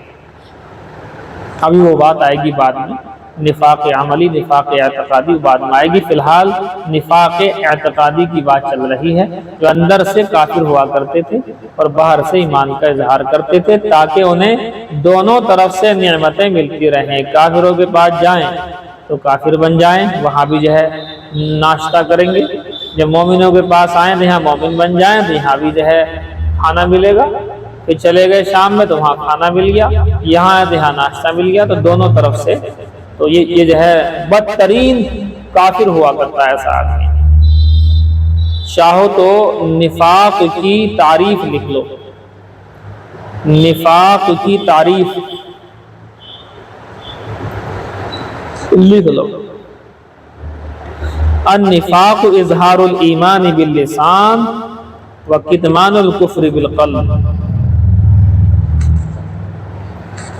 نوٹ کر لیجیے آپ، یہ امتحان میں مانگی جا سکتی ہے کہ نفاق کی تعریف کریں، نفاق کی تعریف لکھیں، تو 2 لکھ لیجیے آپ، کم سے کم نفاق کی 2 تعریفات لکھیں، یہ کہا جائے گا تو دونوں آپ کو لکھنی ہے۔ النفاق اظہار الایمانی، لکھو جی، النفاق اظہار الایمان باللسان، نفاق نام ہے ایمان کا زبان سے اظہار کرنے کا، وکتمان الکفر بالقلب، اور کفر کو دل میں چھپا کر کے رکھنے کا۔ جی لکھا جی، بتائیں لکھا ہو تو پھر ہم لکھوائیں گے۔ النفاق اظہار الایمان باللسان وکتمان الکفر بالقلب۔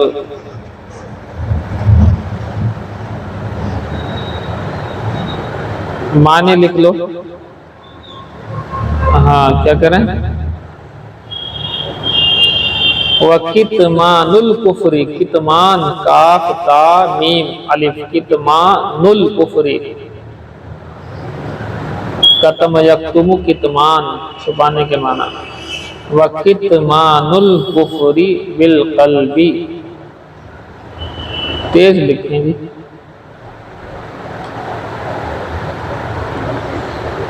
النفاق اظہار الایمان باللسان وکتمان الکفر بالقلب۔ ترجمہ کریں۔ نفاق نام ہے زبان سے ایمان کا اظہار کرنے کا، نفاق ایمان کا زبان سے اقرار کرنے کا نام ہے اور دل میں کفر کے چھپانے کا نام ہے۔ اور آسان کرنا چاہو مہذب انداز میں تو یوں کہو، نفاق ایمان کا زبان سے اظہار اور دل میں کفر کو چھپانے کا نام ہے۔ یہ کا نام ہے بعد میں آ جائے، یہ پروفیشنل ترجمہ ہے۔ نفاق ایمان کا زبان سے اظہار کرنے اور دل میں کفر کو چھپانے کا نام ہے۔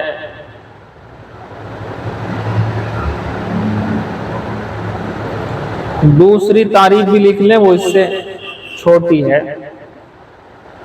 النفاق ہوا اظہار خلاف ما ابطن، بس جلدی لکھیں جی۔ النفاق ہوا اظہار خلاف ما ابطن،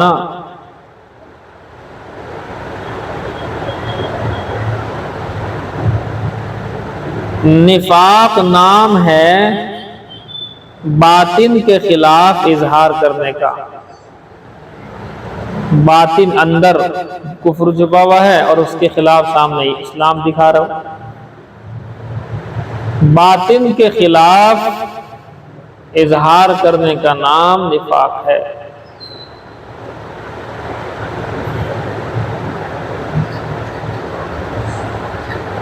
نے لکھا جی،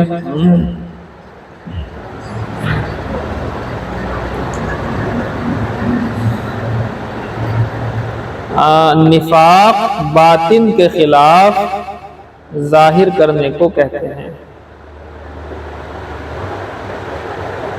نفاق باطن کے خلاف ظاہر کرنے کو کہتے ہیں، اندر کچھ ہے ظاہر کچھ کر رہے ہیں، سمجھے جی؟ دیکھیے اب یہاں پر عبداللہ ابن ابی ابن سلول کا مختصر آپ سنیں۔ یہ قبیلہ خزرج، آپ کو میں نے بتایا تھا انصار کے دو قبیلے ہیں خاص مدینہ کے اندر، اوس اور خزرج، دونوں میں آپس میں جنگ رہتی تھی لیکن ایمان کی وجہ سے دونوں ایک ہو گئے۔ کبھی کبھی یہ جنگ خاندانی جنگ جیسا کہ غزوہ مریسی کے اندر بھڑک جایا کرتی تھی، لیکن اللہ کے نبی صلی اللہ علیہ وسلم کی وجہ سے کنٹرول تھا۔ خزرج کے سرداروں میں ہے عبداللہ ابن ابی۔ اس کے ذہن میں بات کیا تھی؟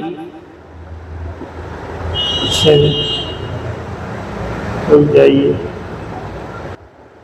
عبداللہ ابن ابی ابن سلول یہ قبیلہ خزرج کا مطلب سرداروں میں ہے۔ اس کے ذہن میں بات یہ تھی کہ مدینہ کی سرداری مجھے ملے گی اور سب کو میں چلاؤں گا، ہکاؤں گا، جیسے چاہے کہوں گا، جو چاہے کروں گا، میری مرضی ہے، جیسے چاہے کروں گا۔ لیکن اللہ کے حبیب صلی اللہ علیہ وسلم کی جب انٹری ہوتی ہے تو اللہ کے حبیب کے اخلاق تو ظاہر سی بات ہے اس دنیا میں سب سے اعلیٰ کوالٹی ہے۔ سب کا ذہن اور دماغ اللہ کے حبیب صلی اللہ علیہ وسلم کی جانب ہو گیا۔ اسے سرداری تو کیا ملتی، اس کی کوئی اوقات خاص نہیں رہی۔ سب نے اس کی طرف سے منہ موڑ کر اللہ کے حبیب صلی اللہ علیہ وسلم کو اپنی قوم کا، اپنے مدینے کا سردار مان لیا، اور پھر ساری چیزیں اللہ کے نبی صلی اللہ علیہ وسلم سے رائے مشورہ سب چیز جو ہے انہی سے ہوتی تھی۔ اس پر یہ جل گیا، بھن گیا، بغض و نفرت اور کینہ کپٹ دل میں لے کر کے بیٹھ گیا۔ سرداری نہیں ملی نا، تو اب اللہ کے نبی صلی اللہ علیہ وسلم کو سامنے سے تو نہیں کہہ سکتا تھا کچھ، لیکن اس نے پیچھے پیچھے اوٹ پٹانگ باتیں شروع کری۔ جیسا کہ آپ کو یاد ہے کہ غزوہ بدر کے اندر 1000 گئے تھے، 1000 میں سے یہ عبداللہ ابن ابی 300 کو بہکا کر کے اس نے ہٹا دیا تھا جنگ سے۔ کتنی غلط بات تھی یہ ایسے موقع پر۔ اور یہ غزوہ مریسی کا پورا سنی لیا آپ نے، واقعی افک تہمت والا واقعہ حضرت عائشہ پر لگایا وہ یہی تھا اصل۔ تو اس طرح سے اس نے کوئی موقع نہیں چھوڑا۔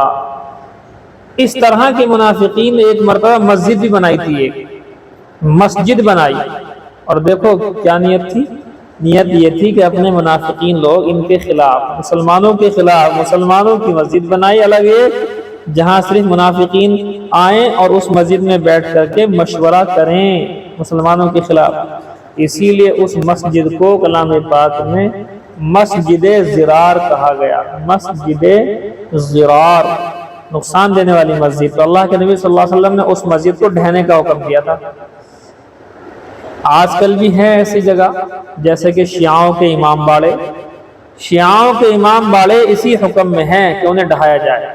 وجہ یہاں بیٹھ کر کے یہ غلیظ، پلید، یہ خبیث، یہ نجس شخص جو ہیں حضرت اماں عائشہ کی شان میں مطلب گستاخیاں کرتے ہیں بدبخت اعظم، اور اس طریقے سے حضرت ابوبکر صدیق کو جو ہے الٹا سیدھا کہتے ہیں، حضرت عمر کو الٹا سیدھا کہتے ہیں، حضرت عثمان غنی ذو النورین کو الٹا سیدھا کہتے ہیں۔ ارے حضرت علی کی شان بڑی ہے، کون ایسا ہوگا سنی جو ان کا انکار کر دے؟ حضرت علی اور ان کے گھر والے، حضور کے گھر والے ہر سنی کی جان ہے، ایمان ہے، اس کے بغیر ہمارا کام چل نہیں سکتا۔ مگر حضرت علی کی شان کو بڑھانے کا مطلب یہ نہیں ہے کہ آپ ابوبکر صدیق کو گالی بکو تبھی ان کی شان بڑھے گی، بلکہ حضرت علی کا قول سنیں آپ۔ حضرت علی نے فرمایا کہ جو شخص بھی مجھے حضرت ابوبکر صدیق رضی اللہ تعالی عنہ سے افضل کہے گا، اور جو شخص مجھے حضرت عمر سے افضل کہے گا، جو مجھے ان سے اونچا کہے گا، میں اسے کوڑے لگاؤں گا، میں اسے کوڑے لگاؤں گا۔ یہ ہے جی بات۔ لیکن آج کل کے یہ منافقین، یہ شیعہ حضرات، یہ جو ہے ان کو الٹا سیدھا کہتے ہیں۔ بس یہ سمجھ لینا کہ شیعہ سب نہیں ہوتے کافر، شیعوں میں وہ قسم جو شیعہ اثنا عشری کہلاتی، 12 امام والا، اور اکثر ہیں ہی یہ شیعہ ایران میں یہی ہیں، آپ کے ہندوستان میں یہی ہیں، آپ کے جو کیا بولتے ہیں جوگی رمپوری ادھر ہی ہے ضلع بجنور میں نبی آباد کے آس پاس، وہاں پر یہی لوگ ہیں اسی شیعہ اثنا عشری 12 امام والے۔ اماموں کا درجہ نبوت سے اوپر مانتے ہیں، ظاہر سی بات ہے نبی سے اوپر امام کیسے ہو جائے گا؟ حضرت علی کو انبیاء سے افضل مانتے، بتائیے کیسے ہو جائے گا؟ آگے بڑھے تو حضرت علی کو خدا کہہ دیا، بتائیے کیسے ہو جائے گا؟ اب ایک نیا فرقہ آ گیا ہے نصیری، نیا تو نہیں ہے لیکن اظہار کر دیا اس نے، ہے تو سب پرانے۔ سن لو آج اس کی بات، نصیری کے نام سے شیعوں کا فرقہ، وہ بدبخت یوں کہہ رہا ہے، مجھ سے ویڈیو موجود ہے میرے پاس، کہ لوگ یوں کہتے ہیں کہ علی خدا ہے، بس خدا، کل بس خدا۔ بتائیے کتنی چھوٹی بات کہہ دی خدا۔ ارے علی خدا نہیں ہے بلکہ خالق خدا ہے، خدا کو بھی پیدا کرنے والے۔ بتائیے کہاں جا رہے ہیں؟ آگے کہتا رازق خدا ہے، خدا کو رزق دینے والے علی ہیں۔ بتائیے کون سا روٹ ہے ان کا، کون سے چینل سے بات کر رہے ہیں؟ بتائیے کس قدر مطلب بدتمیزی کا طوفان ہے، حد ہو گئی۔ آگے کہتا ہے کہ ارے خدا تو بی بی فاطمۃ الزہرا کے نالین مبارک کی دھول میں بستا ہے، نعوذ باللہ اللہ تعالیٰ۔ اور ایسا لفظ کہا کہ آدمی، ہم تو بیان کرتے ہوئے ڈرتے ہیں، لیکن کیا کریں، آپ لوگوں کو بتانا ہوتا ہے اس لیے زبان پر لاتے کہ خدا جو ہے اپنی داڑھی سے فاطمۃ الزہرا کے دہلیز پر جھاڑو لگاتا ہے، نعوذ باللہ من ذالک۔ کیا کر دیا ان لوگوں نے؟ بتائیے کہاں سے ایمان کا ذرہ بھی رہ سکتا ہے؟ تو یہ اس طرح کی باتیں، بدتمیزیاں، اور یہ جو ہے ان کی اپنی کتابوں کے حساب سے یہ کہتے ہیں کہ کلام پاک کا 2/3 غائب ہے۔ 17,000 آیتوں والا تھا قرآن، اسے مصحف فاطمی، حضرت فاطمہ والا قرآن 17,000 آیتوں والا تھا، 2/3 قرآن غائب ہے۔ 6,236 تو آیتیں موجود ہیں، 6×18 تو 2/3 لگ بھگ غائب ہے۔ اس میں حضرت علی کے ان سب کے نام ہے۔ 115ویں سورت، شاید آپ سے میں نے کہا بھی تھا کہ ایران کے اندر 115ویں سورت موجود ہے، میرے پاس اس کا فوٹو موجود ہے۔ 115ویں سورت اپنی طرف سے گھڑی ہے، اپنی طرف سے مطلب بنائی ہے، اور وہ جو ہے سامنے ہے ان کے وہاں پر موجود ہے جی، وہ میرے پاس فوٹو ہے اس کا۔ اور حالانکہ ایک قرآن کریم کا ایک لفظ بھی اگر کوئی اضافہ کر دے کافر ہو جاتا ہے۔ اس سورت بنا کر کے بیٹھے ہیں، بتائیے کہاں تک نہ ہو کافر۔ تو اس لیے جو ہے شیعہ اثنا عشری 12 امام والا، ان کا تو کوئی حصہ ہے ہی نہیں، معاملہ سخت ہے بالکل۔ کتنے بھی حضرت حسن حسین کے لگا لیں نعرے، کوئی کافر اگر حضرت حسن حسین سے محبت کرے، نعرے لگائے، تو ایمان میں تھوڑی آ جائے گا، ایمان میں تو ایمان کی طرح سے ہی آئے گا۔ بہرحال عجیب عجیب روایتیں ہیں۔ ایک ان کا ذاکر بیان کرتا، ذاکر بولتے ہیں، یہ بیان جو کرتے ہیں نا ان کے لوگ، ان کو ذاکرین یہ بولتے ہیں انہیں۔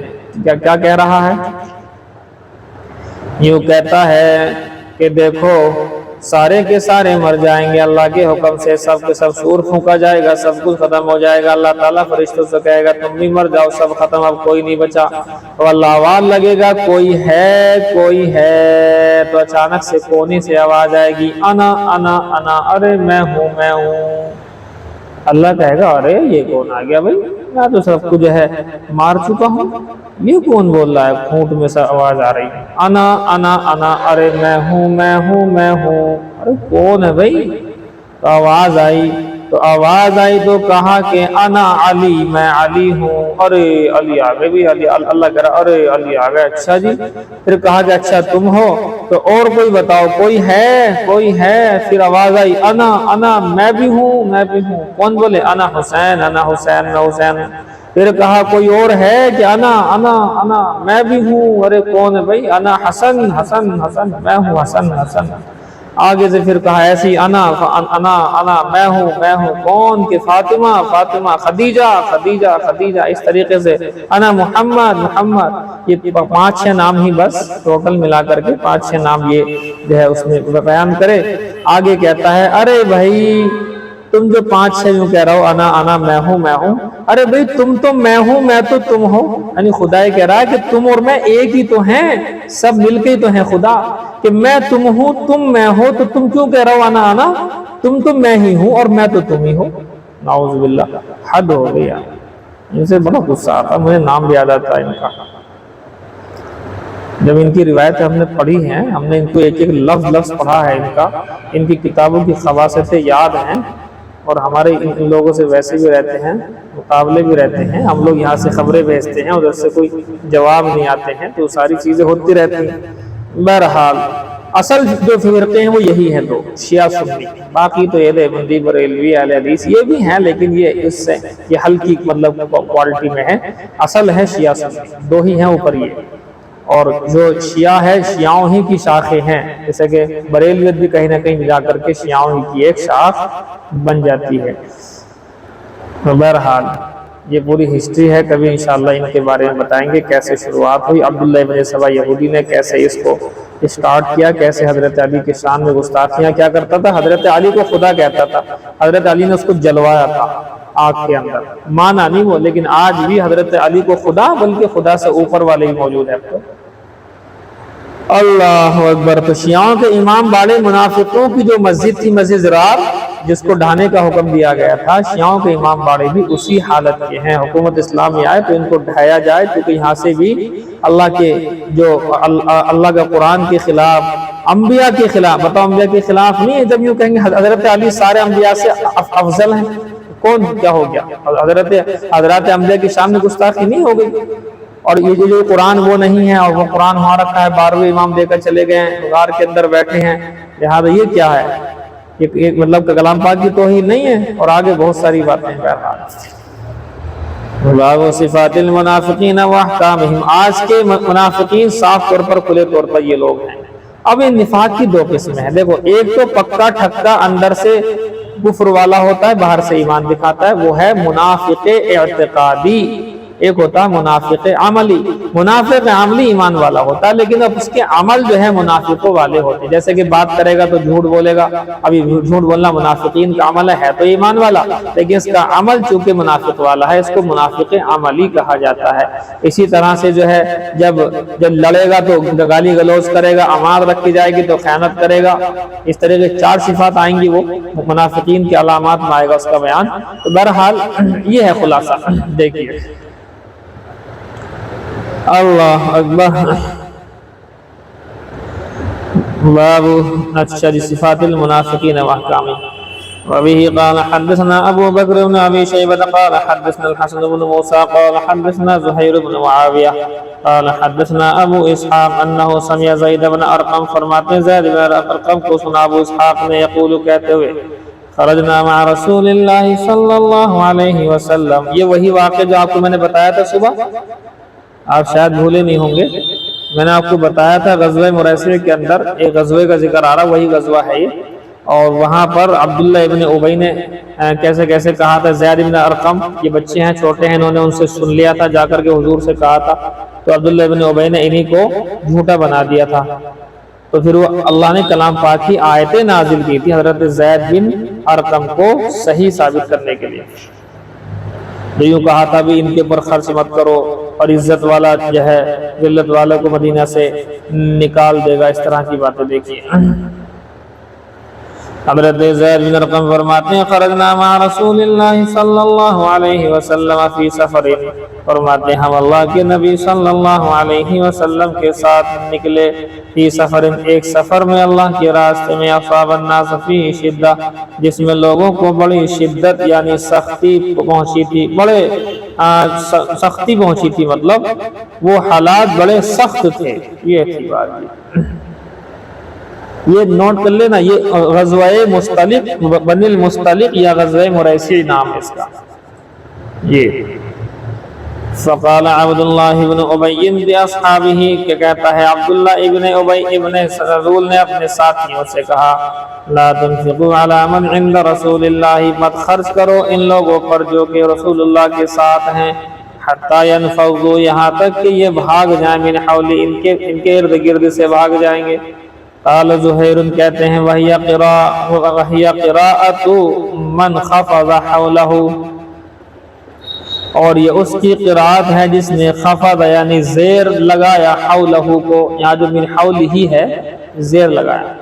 وقال کہتے ہیں اس نے کہا، عبداللہ ابن ابی نے کہا، منافق نے کہا، لئن رجعنا الی المدینہ، اگر ہم لوٹیں گے مدینہ، لیخرجن الاعز منها الاذل، تو ضرور بھی ضرور عزت والے نکال دیں گے مدینہ سے ذلت والوں کو، اپنے آپ کو عزت والا کہا۔ قال فاتیت النبی صلی اللہ علیہ وسلم، حضرت زید بن ارقم فرماتے ہیں میں گیا اللہ کے نبی صلی اللہ علیہ وسلم کے پاس، اور جا کر کے فاخبرتہ بذلک، میں نے اس بات کی خبر دی حضور کو۔ فارسل الی عبداللہ ابن ابی، تو اللہ کے نبی صلی اللہ علیہ وسلم نے عبداللہ ابن ابی کو بلایا، فسألہ، پس اس سے پوچھا، فاجتہد یمینہ ما فعل، اس نے پکی ٹھکی قسم کھا کر کہا، ما فعل، اس نے ایسا نہیں کیا۔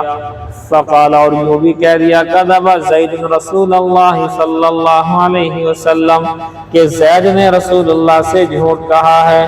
قال فوقع فی نفسی مما قالوا شدۃ، فرماتے ہیں پس میرے دل کے اندر ان لوگوں کے کہنے کی وجہ سے بڑی سختی آ گئی، میرے دل کے اندر بڑی تکلیف آ گئی۔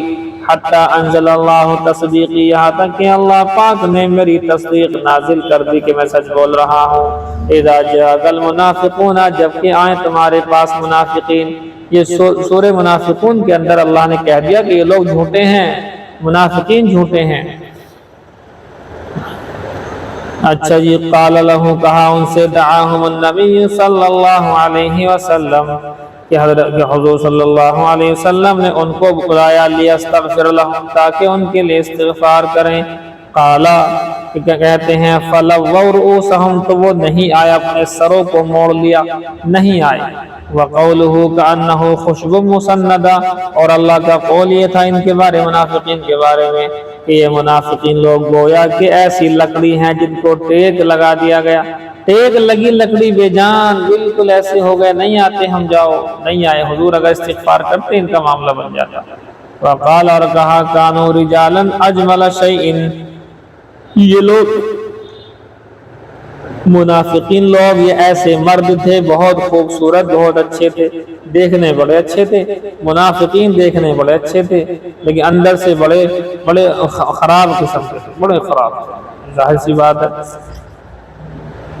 وبه قال حدثنا ابو بکر بن ابی شیبہ وزہیر بن حرب واحمد بن عبدۃ الضبی، واللفظ لابن ابی شیبہ قال ابن عبدہ قال اخبرنا، وقال الاخران حدثنا سفیان بن عیینہ عن عمرو انه سمع جابرا يقول اتى النبي صلی اللہ علیہ وسلم قبر عبداللہ بن ابی، فرماتے ہیں اللہ کے نبی صلی اللہ علیہ وسلم آئے عبداللہ ابن ابی کی قبر کے پاس، فَأَخْرَجَهُ مِنْ قَبْرِهِ اسے قبر سے باہر کیا، فَوَضَعَهُ عَلَى رُكْبَتَيْهِ اسے اپنے گھٹنوں پر رکھا، وَنَفَثَ عَلَيْهِ مِنْ رِيقِهِ اور اپنا لعاب دہن اس کے منہ میں ڈال دیا، وَأَلْبَسَهُ قَمِيصَهُ اور اپنی قمیص اسے پہنا دی، فَاللَّهُ عَالَمُ اللہ ہی جانتا ہے۔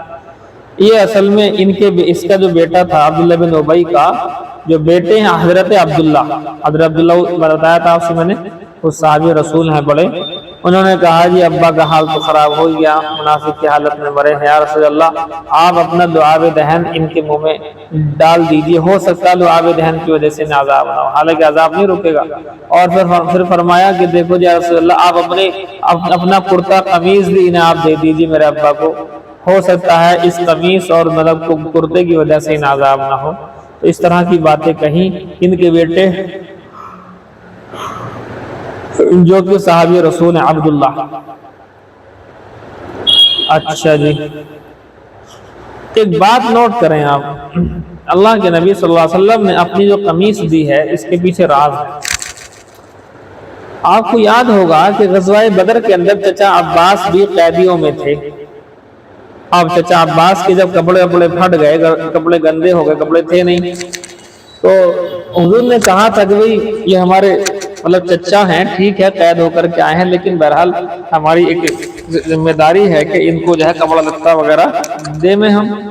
تو کسی کا بھی کرتا حضرت عباس کے فٹ نہیں آ رہا تھا، بڑے تھے، لمبے چوڑے تھے، تو اس عبداللہ ابن ابی ابن سلول کا ہی کرتا ان کو فٹ آیا تھا۔ تو اصل میں اللہ کے نبی صلی اللہ علیہ وسلم نے تو چچا کو اس نے کرتا پہنایا تھا، ایک احسان تھا اس کا حضور پر، حضور نے اس وقت اس احسان کا بدلہ دے دیا، اپنی قمیص اتار کر کے اس کو پہنائی موت کے بعد تاکہ عذاب نہ ہو، لیکن اللہ نے منع کر دیا کہ عذاب تو ہوگا، جو کفر کی حالت میں جائے گا اس کی بخشش نہیں ہے۔ ابھی قال حدثني احمد بن يوسف الازدي قال حدثنا عبد الرزاق قال اخبرنا ابن جريج قال اخبرني عمرو بن دينار قال سمعت جابر بن عبد الله يقول، فرماتے ہیں عمرو بن دینار نے مجھے خبر دی کہ میں نے سنا جابر بن عبداللہ کو یہ کہتے ہوئے، جاء النبی صلی اللہ علیہ وسلم، حضور آئے الى عبداللہ بن ابی، عبداللہ بن ابی منافق کے پاس، بعدما ادخل حفرته، اس کے بعد کے داخل کیا گیا اس کو اس کی قبر میں، فذکر بمثل حدیث سفیان، اور آگے کی حدیث سفیان کی طرح ذکر کی۔ وبه قال حدثنا ابو بکر بن ابی شیبہ قال حدثنا ابو اسامہ قال حدثنا عبید اللہ بن عمر عن نافع عن ابن عمر قال، فرماتے ہیں لما توفی عبداللہ بن ابی بن ابن سلول، فرماتے ہیں جب انتقال کر گیا، مر گیا عبداللہ ابن ابی ابن سلول، جاء ابنہ عبداللہ بن عبد اللہ الى رسول اللہ صلی اللہ علیہ وسلم، تو ان کا بیٹا حضرت عبداللہ رضی اللہ تعالی عنہ جو کہ عبداللہ کا بیٹا تھا ابن ابی کا، الى رسول اللہ حضور کے پاس آیا، صحابی رسول ہیں آئے، فسألہ، پس آ کر کے سوال کیا، ان یعطیہ قمیصہ، کہ آپ اپنا کرتا اور قمیص دے دیجئے، یکفن فیہ اباہ، جس میں وہ یکفن فیہ، اب یکفن پڑھو آگے سے زیر، یکفن فیہ اباہ، تاکہ اس میں اپنے ابا کو کفن دے دوں، فاعطاہ، پس حضور صلی اللہ علیہ وسلم نے دے دیا، اور اس کے پیچھے راز یہ تھا حضرت عباس کو کرتا دیا تھا، اس کا عوض ہو گیا۔ ثم سألہ ان یصلی علیہ، پھر کہا، پھر سوال کیا حضرت عبداللہ نے اپنے حضور صلی اللہ علیہ وسلم سے کہا اپنے ابا پر نماز جنازہ پڑھانے کے لیے، ابھی حکم نہیں آیا تھا منع والا، اس لیے آگے بڑھے وسلم، وقام رسول اللہ صلی اللہ علیہ وسلم لیصلی علیہ، اللہ کے رسول صلی اللہ علیہ وسلم کھڑے ہوئے تاکہ جنازے کی نماز پڑھا دے اس کے اوپر، فقام عمر، حضرت عمر کھڑے ہو گئے، فاخذ بثوب رسول اللہ صلی اللہ علیہ وسلم، اللہ کے نبی صلی اللہ علیہ وسلم کا کپڑا پکڑا، فقال یا رسول اللہ، کہنے لگے اللہ کے رسول، اتصلی علیہ، کیا آپ ایسے شخص پر نماز پڑھ رہے ہو، وقد نہاک اللہ ان تصلی علیہ، حالانکہ اللہ پاک نے منع کیا ہوا ہے نماز پڑھنے کو ان کے اوپر، منافقوں کے، فقال رسول اللہ صلی اللہ علیہ وسلم، اللہ کے رسول صلی اللہ علیہ وسلم نے فرمایا، صراحتاً حکم ابھی نہیں آیا، انما خیرنی اللہ فقال، فرماتے ہیں بے شک میرے رب نے مجھے، اللہ نے مجھے اختیار دیا ہے، فقال استغفر لهم او لا تستغفر لهم، فرمائے گا اللہ نے فرمایا تم ان کے لیے مغفرت کرو یا نہ کرو، ان تستغفر لهم 70 مرہ، اگر تم 70 مرتبہ بھی مغفرت کرو گے اس کی بخشش نہیں ہوگی، وسأزيده على 70، اور کہا کہ میں ان قریب زیادہ کروں گا 70 سے بھی زیادہ، قال انه منافق، کہا کہ بے شک یہ تو منافق ہے، فصلی علیہ رسول اللہ صلی اللہ علیہ وسلم، اللہ کے نبی صلی اللہ علیہ وآلہ وسلم نے جنازے کی نماز پڑھائی، فانزل اللہ عز وجل، اللہ پاک نے آیت کو نازل فرما کر منع کر دیا، وآئندہ کر دیا منع، وَلَا تُصَلِّ عَلَىٰ أَحَدٍ مِّنْهُمْ مَاتَ أَبَدًا، نہ پڑھو تم ان لوگوں پر نماز کبھی بھی، وَلَا تَقُمْ عَلَىٰ قَبْرِهِ، اور اس کی قبر پر بھی آپ کھڑے نہ ہو، منافق کی قبر پر بھی آپ کو کھڑا نہیں ہونا۔ وبه قال حدثنا محمد بن المثنى وعبيد الله بن سعيد قال حدثنا يحيى وهو القطان عن عبيد الله بهذا الحديث نحوه وزاد قال، اور فرمایا اس روایت کے اندر یہ ذکر دیا، فترک الصلاۃ علیہم، تو اللہ کے نبی صلی اللہ علیہ وسلم نے نماز جنازہ ان کے اوپر پڑھانے سے پڑھانے کو ترک کر دیا، چھوڑ دیا آئندہ۔ وبه قال حدثنا محمد بن ابي عمر المكي قال حدثنا سفيان عن منصور عن مجاهد عن ابي معمر عن ابي مسعود قال، فرماتے ہیں اجتماع عند البيت 3 نفر، فرماتے ہیں گھر کے پاس میں 3 لوگ جمع ہو گئے، قریشیانی و ثقفی، ایک ثقفی تھا 2 قریشی تھے، یا اس کا الٹا، او ثقفیانی و قریشی، 2 ثقفی تھے اور ایک قریشی، قلیل فقہ قلوبہم، وہ دل سے بڑے کم سمجھدار تھے، کثیر شحم بطونہم، ان کے پیٹ بڑے تھے، موٹے تھے، عقل کم تھی، فقال احدہم، ان میں سے ایک نے کہا، اترون اللہ یسمع ما نقول، کیا تو سمجھتے ہو کہ اللہ سنتا ہے جو ہم کہتے ہیں، وقال الآخر یسمع، ہاں سن تو لیتا ہے، ان جہرنا، اگر ہم زور سے بولیں تو سن لیتا ہے، لیکن ولا یسمع ان اخفینا، لیکن جب آہستہ بولیں گے تو نہیں سنتا، وقال الآخر، دوسرے نے کہا، ان کان یسمع، بے شک وہ تو سنتا ہے، ان جہرنا، جب ہم زور سے بولیں جب بھی، فهو یسمع اذا اخفینا، جب آرام سے بولیں جب بھی وہ سن لیتا ہے۔ فانزل اللہ عز وجل، اللہ نے آیت کو نازل فرمایا، وما کنتم تستترون ان یشهد علیکم سمعکم، اور تم نہیں چھپاتے اس بات کو کہ وہ گواہی دیں گے تمہارے اوپر تمہارے کان، ولا ابصارکم، تمہاری آنکھیں، ولا جلودکم، تمہارے کھالیں، تم اس وجہ سے نہیں چھپاتے ہو، بلکہ اگلی آیت ہے، ولیکن ظننتم ان اللہ لا یعلم کثیرا مما کنتم تعملون، لیکن تمہارا خیال یہ ہے کہ اللہ تعالیٰ بہت سی باتوں کو ہمارا جانتا ہی نہیں ہے، کیوں نہیں جانتا؟ اللہ ہر چیز کو جانتا ہے۔ وبه قال حدثني ابو بکر، اچھا جی، بن خلاد الباہلی قال حدثنا یحییٰ یعنی بن سعید قال حدثنا سفیان قال حدثني سلیمان عن عمارة بن عمیر عن وهب بن ربیع عن عبد الله قال حدثنا يحيى قال حدثنا سفيان قال حدثني منصور عن مجاهد عن ابي معمر عن عبد الله بنحوه، وبه قال حدثنا عبيد الله بن معاذ العنبري قال حدثنا ابي قال حدثنا شعبة عن عدي وهو ابن ثابت قال، فرماتے ہیں سمعت عبد الله بن يزيد يحدث عن زيد بن ثابت ان النبي صلى الله عليه وسلم، وہ زید بن ثابت سے بیان کرتے ہیں کہ بے شک نبی صلی اللہ علیہ وسلم نکل کر گئے غزوہ احد کی جانب، احد پہاڑ کی جانب، فرجع ناس ممن كان معه، پس لوٹ آئے بہت سے لوگ جو ان کے ساتھ تھے، وہی 300 لوگ، منافق جو ہے عبداللہ بن ابی 300 لوگوں کو لے آیا تھا، 300 لوگوں کو لوٹا لایا تھا، فکان اصحاب النبی صلی اللہ علیہ وسلم فیہ فرقتین، اللہ کے نبی صلی اللہ علیہ وسلم کے صحابہ اس بارے میں 2 فرقے ہو گئے، بعد میں کہا منافقین کو قتل کرو انہیں، مارو نہ لائقو انہیں، یہ ایسے وقت میں چھوڑ کے جا رہے ہیں، بعد میں کہا کہ نہیں یار ہیں تو ہمارے ہی اس میں، کہ جو کہتے ہیں کہ صاحب یہ تو آپس میں ہی لڑ پڑے۔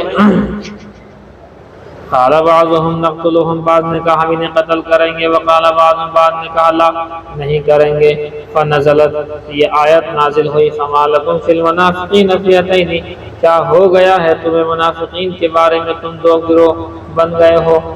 وبه قال حدثني زهير بن حرب قال حدثنا يحيى بن سعيد وحدثني ابو بكر بن نافع قال حدثنا غندر وكلاهما عن شعبة بهذا الاسناد نحوه۔